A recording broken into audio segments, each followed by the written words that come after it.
Welcome to Cowboy Smart Money, a podcast provided to enhance the financial strength and resilience of service members in the state of Wyoming. I'm your host, Master Sergeant Jackie Marshall, and co-hosting with me today is my new co-host, Lieutenant Alyssa Beaver. And also here with us again, as usual, is Glenn Lyons, our expertise in all things financial here. Good morning.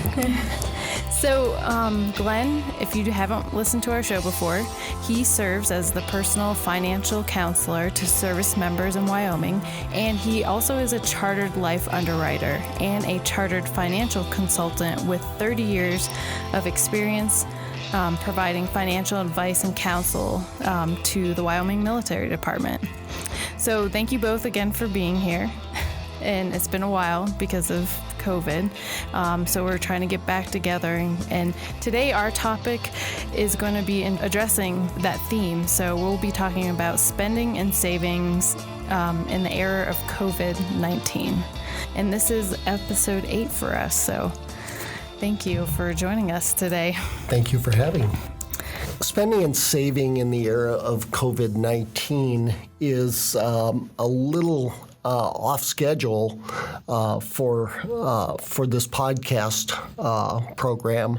However, we thought that after some discussion that it was probably appropriate to address current events rather than to go ahead with the program as usual. So I thought about this and came up with the idea of spending and savings in an era of COVID-19 because that's what we're dealing with right now.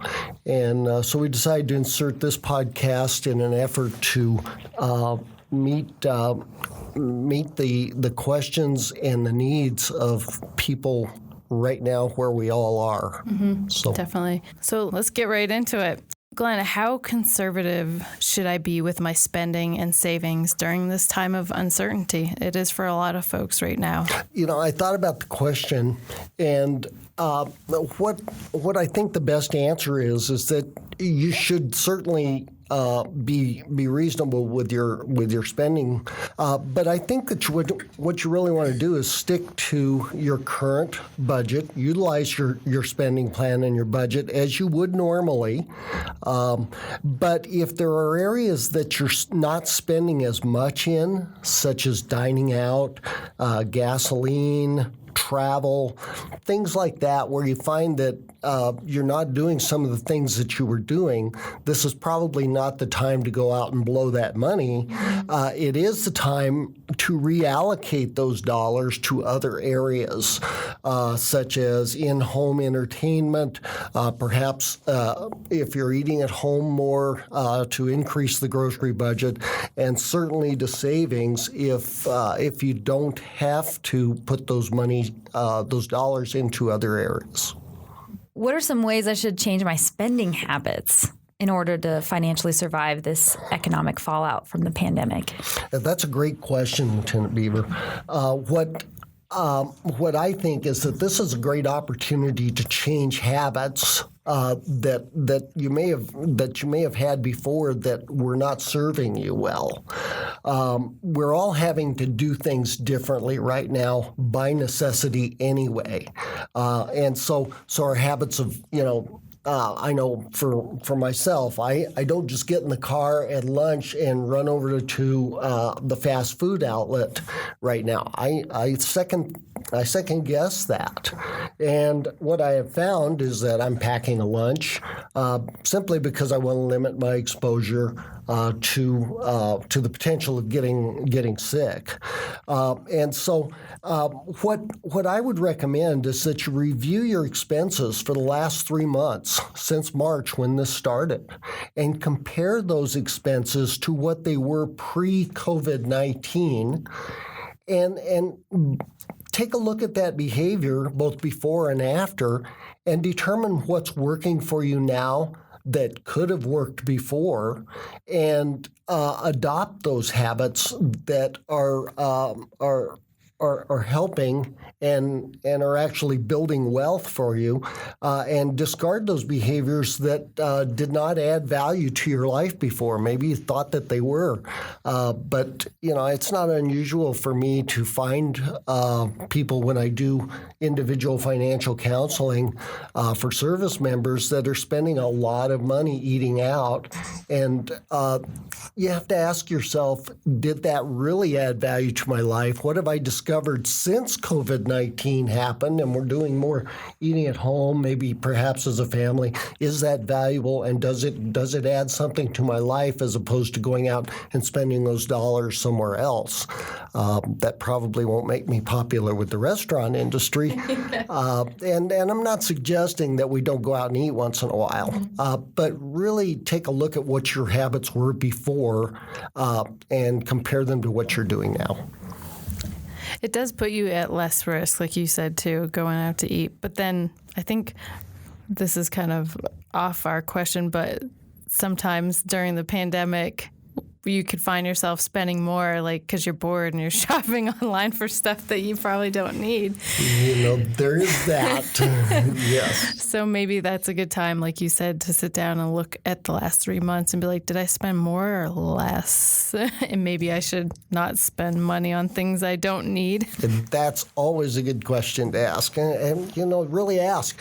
Did the things that I purchased maybe online, did they add value to my life, or were they just a placebo that was there to fill time? Mm-hmm. In which case, take a look at what you might get that would fill that time that would add some value. Okay. Should I consider tapping my emergency fund to purchase additional necessities that may become scarce if there's a resurgence in COVID-19 cases, or what should I do here? I think we've all dealt with that in the last 3 months, and we have discovered that our supply chain is not invulnerable. We have discovered that some things do become scarce. Some of these products have become difficult to purchase, and things that you might not even consider that were difficult to purchase. I know I had a problem buying parts for my sprinkler system because they were made out of the country, and that supply chain has been disrupted.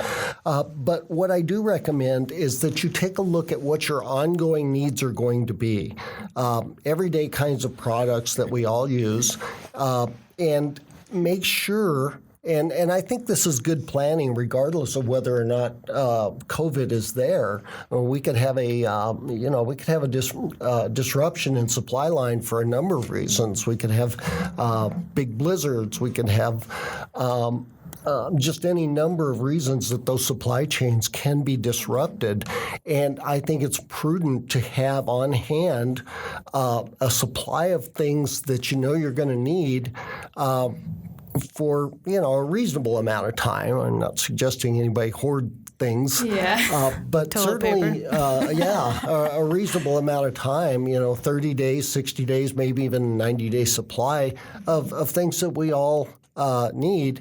And that way, when you go to the store and you see that they're out of sanitizer wipes or whatever it is, you're not panicking because you're out of the things and you've got to go to 15 stores to get them, to try and find it. If you've got a supply that'll last you for 30 days in your home, then the next time you go to the store and they are there, then you pick it up. But it takes you out of that panic mode. I think that it is appropriate to utilize your emergency funds in order to make sure that you're resilient at home and then replenish those dollars. Mm-hmm. This next question, we touched on it a little bit with the online purchases, maybe some Amazon purchases that weren't necessary.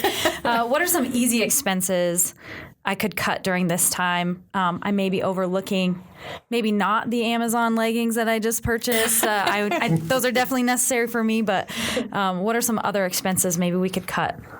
That's a great question. We touched on it a little bit, but we all know that the price of gasoline has gone down. Okay, so the question is, what are you doing with those dollars that you were spending on gasoline? The other thing is you're probably not driving as much, and if that's the case, then that frees up money that if it's not allocated and purposefully allocated, then you're probably going to spend it on something that maybe you shouldn't.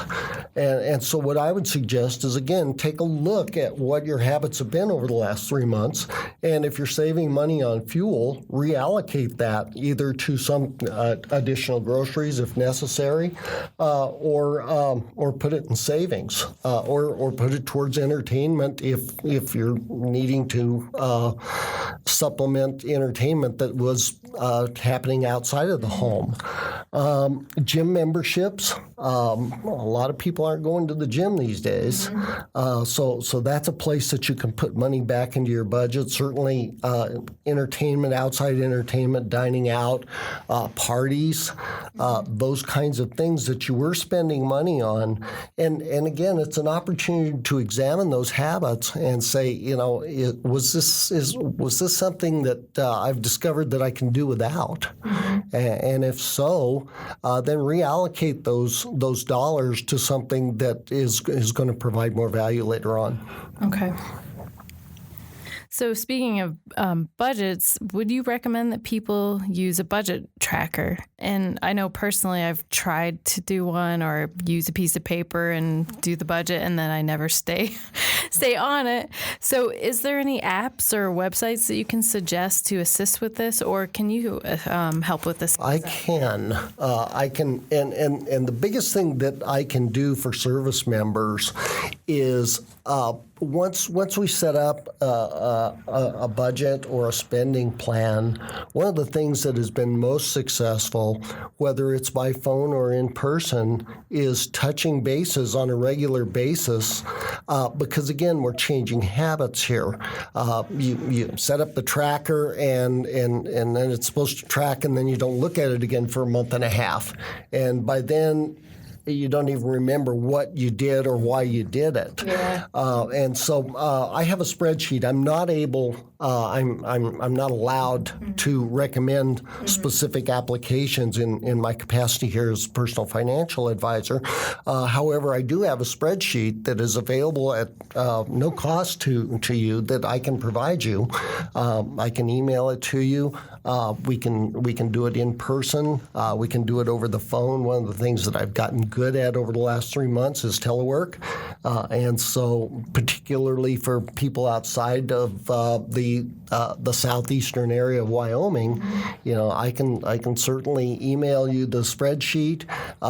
I can get on the phone with you. We can create that tracker and that spending plan, and then most importantly, we can get together every couple of weeks until the habit is established of looking at it and reviewing it and making sure that you're doing the things that you did that you said you wanted to do. The other valuable piece of that is rather than a tracker that's automated and it takes a look at your bank account and takes a look at what you spent money on, the spreadsheet doesn't take a look at your bank account, which provides some security. It does require you to be a little more hands-on, but that's the whole point. You should be hands-on with your money. And so I think that that's valuable. You should be looking at your money and your finances on a regular basis. Okay. Good advice. Switching gears here just a little bit, talking about the bank, and is my money safe in a bank during the COVID crisis? Good question. And what I would say, ma'am, is that yes, it is, unless you have over $250,000, in which case you should probably have a separate bank, because banks are insured by the FDIC up to $250,000 per customer. Now, that's not per account, that is per customer. Okay, and the credit unions are insured up to $250,000 by the National Credit Union, I believe it's associations, NCUA. So both of those institutions, traditional financial institutions for regular deposits, are insured up to $250,000, and If you have more than that, you should probably be utilizing more than one institution so that you do take advantage of the insurance at each institution. So definitely I'll have to look into getting another bank account because I far exceed the $250,000 in my bank account. I appreciate you saying that, and you and I will talk together offline when we're done here. I wish I exceeded that. Yeah, no. All right. So moving on. During this whole COVID pandemic, I always heard this in the news a lot. People talking about an emergency fund. What do I do if I don't have one, and how can I get started? Right. And so I do preach having an emergency fund as part of a spending plan. What I tell service members is that your emergency fund is your permission slip. That's your permission slip to spend money on luxuries and things that you don't need. And it's also your permission slip to invest. Okay, if you don't have an emergency fund and the car breaks and your money is being spent on luxuries and things that you don't need, you're going to find yourself in a world of hurt. And oftentimes what ends up happening is you end up having to sell those luxuries at much less than you paid for them in order to fix the car.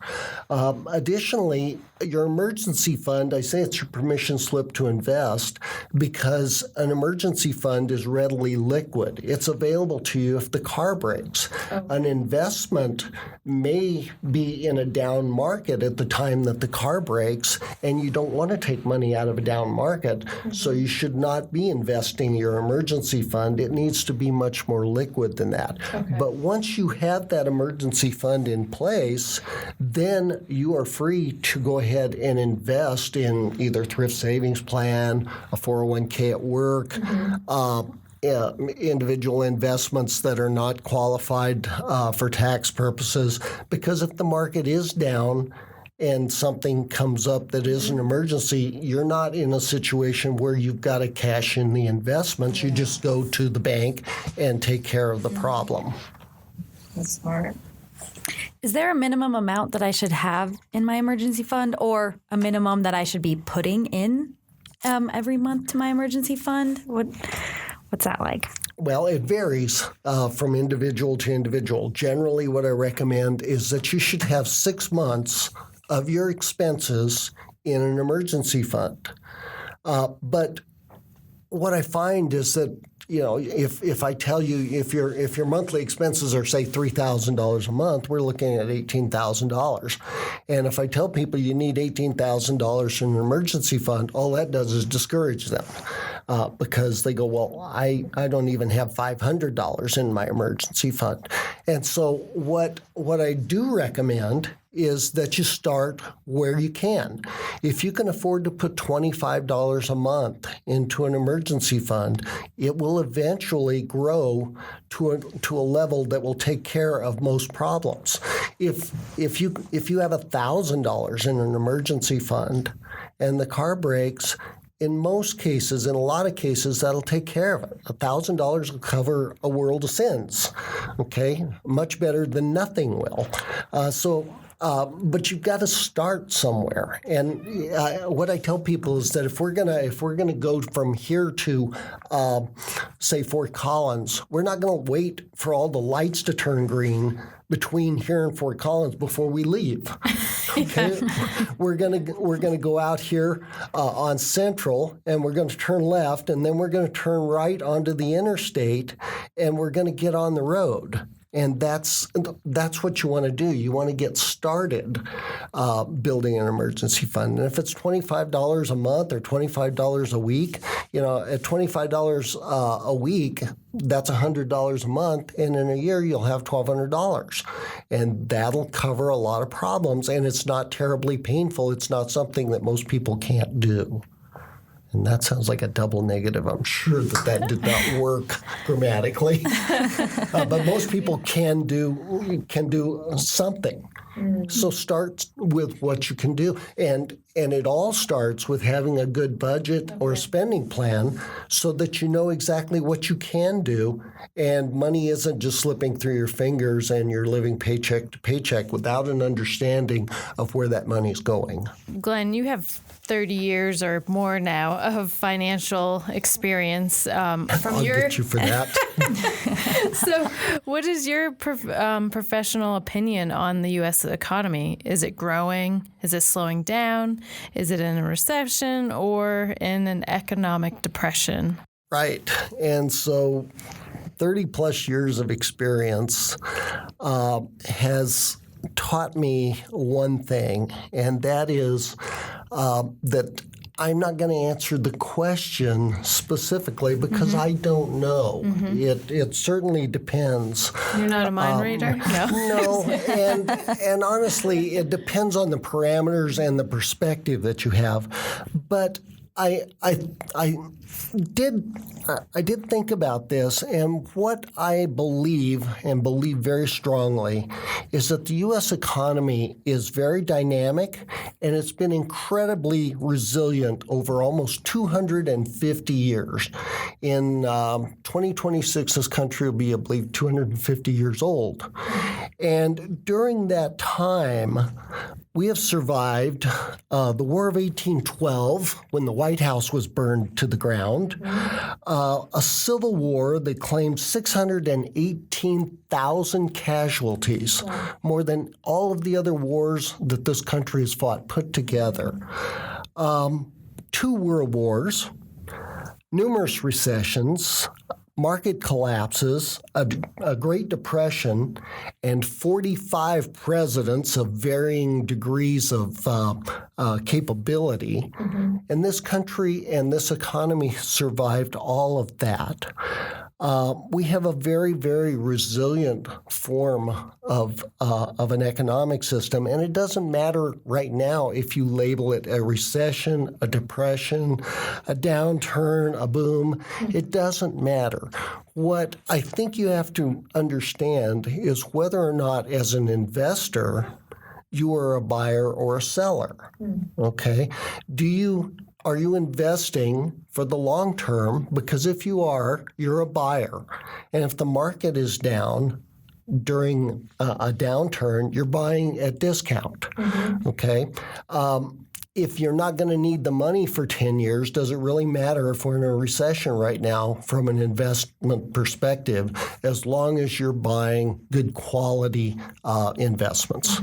And so I know that's not an answer to the question, but in a way it is, because what I think is that the question, depending on where you are financially, may be academic, because certainly for your thrift savings plan, unless you're going to need that money in the next 4 or 5 years, just keep on buying, regardless of where we are or what the label is. And you can advise people on that, or stocks or anything like that? I can talk to them about what they're doing in their thrift savings plan and help them to come to good decisions. Okay, perfect.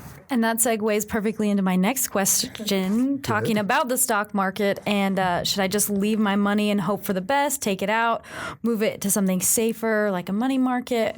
What do you think about that? And so the answer does segue right back to that other question. Are you a buyer or a seller? If you're putting money into your thrift savings plan or into the market, do you have a long-term time horizon? March is a good example. March of 2020, the stock market dropped almost 30%. Okay, your C fund, which is your common stock fund in your thrift savings plan, went from $46 down to $32, I believe, per share. And so what what I would argue is that if your thrift savings plan is your retirement plan and you've got more than 5 or 6 years, even the downturn from 2007 to the bottom in 2009 and then back to where it was in 2011 was only 4 years. And so we went from the top to the bottom back to the top inside of 4 years. And so if you've got some time, then you're a buyer. Keep in mind that particularly if you're investing on a regular basis, like your thrift savings plan, money comes out of your check every time. When the market dropped in March to $32 a share for your C fund, you were buying those funds at a discount. And so now your C fund is back up to, I haven't looked at it in the last week, but $45, $46 a share. So those funds, those shares that you bought in March at 32, they've gained 30%. You're not getting that at the bank. No. and so, again, if you've got your emergency fund in place at the bank to cover the short-term unexpected expenses, and certainly we've seen a lot of those with COVID. COVID has been a time when some of us have had to deal with our emergency fund because, if you find toilet tissue at the store, instead of buying one package, you buy 3 or 4. And if you do that with enough items, pretty soon you've shot your grocery budget pretty quickly. So if you've got that emergency fund in place and you've got plenty of time, then my recommendation is stay the course. Mm-hmm. I will say that I have on top of the thrift savings plan, I have a Vanguard retirement fund, and in March after that, I think it went down like $2,000, but now it's back up. Right. Because I think it invests in the same as the thrift savings retirement. It's pretty much the same. Yeah. Right. So I was just like, I'm just gonna leave it, and then I was like, oh, okay, I gained it back. Right. And the hard part to remember is that your investments. Those are rational decisions, but oftentimes people treat them emotionally. Mm-hmm. And what I would urge you to do, if you're reacting emotionally and on fear, call me, and I will bring you back to the rational side of the equation, and we will look at your reasons and your time frames, and we will look at very rational.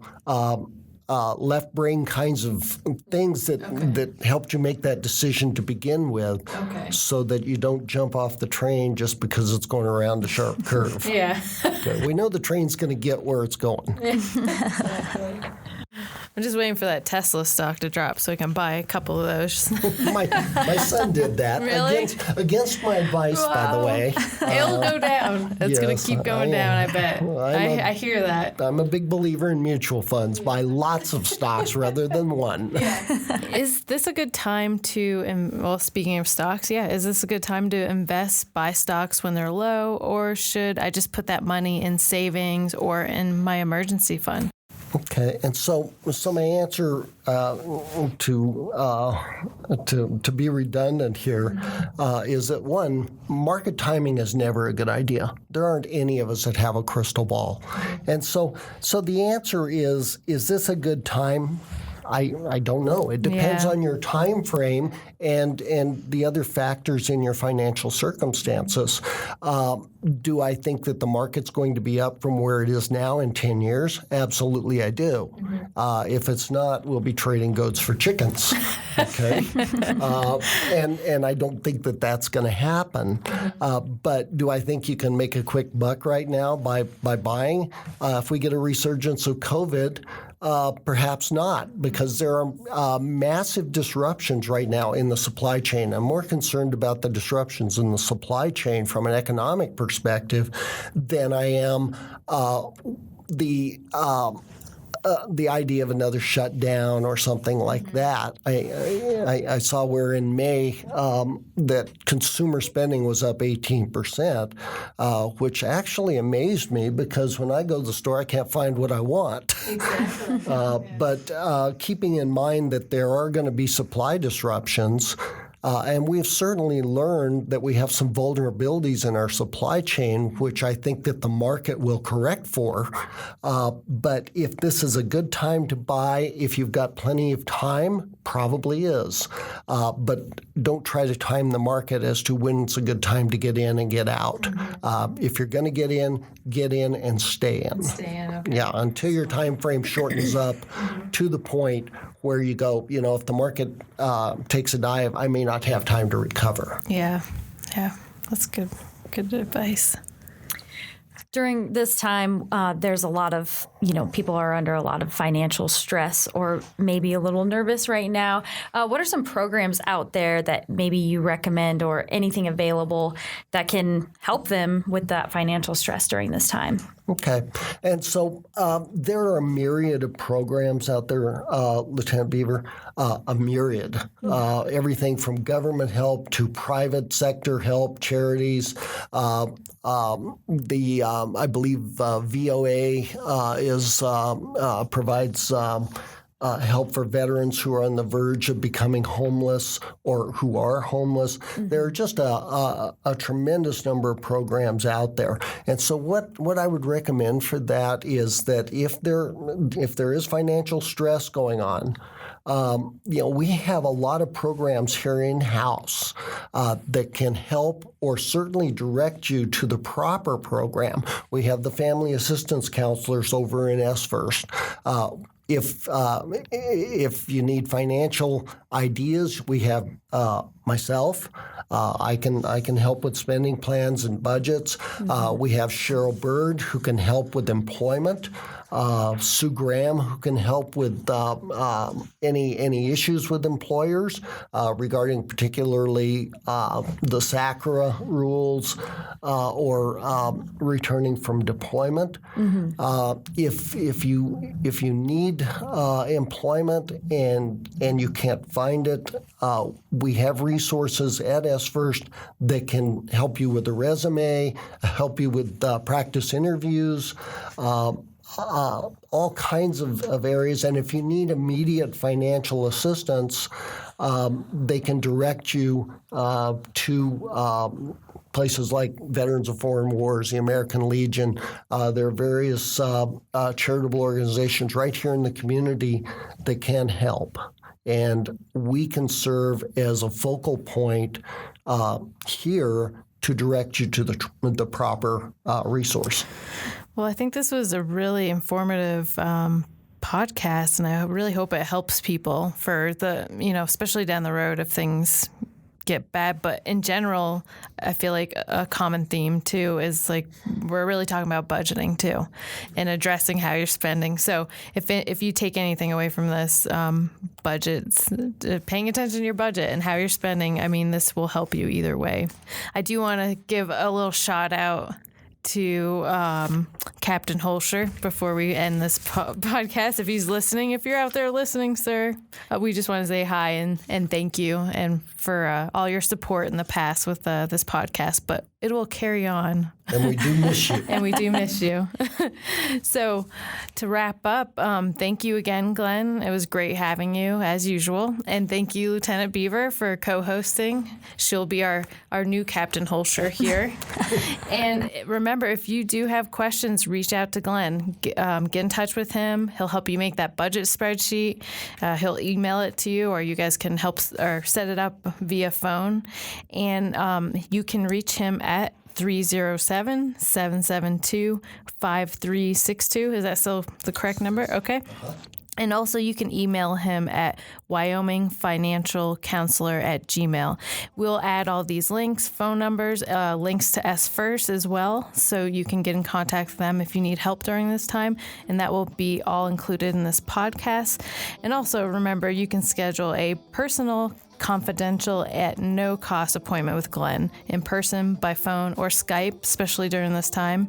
Skype might be the way to go. So, and if anyone out there is listening and you have ideas for podcasts, or if you have questions, please send them to us. We haven't got any feedback lately. So we're really looking for your input because this show is ultimately for you, the service member and family members of service members here, soldiers and airmen. So reach out to us at wyoguard@gmail.com or just give us a call up here at 5171 or 5253. All right, so thank you both again. Listen to any of our podcasts, wherever you listen to our podcasts. They're on Spotify, Apple, iTunes now, Google Play. They're all over the place. You can find a link on our app, so download our app too. Thank you, Master Sergeant Marshall, and thank you, Lieutenant Beaver. Thank you for coming today. Appreciate the questions, and I look forward to our next podcast. Thank you again for listening to another episode of Cowboy Smart Money.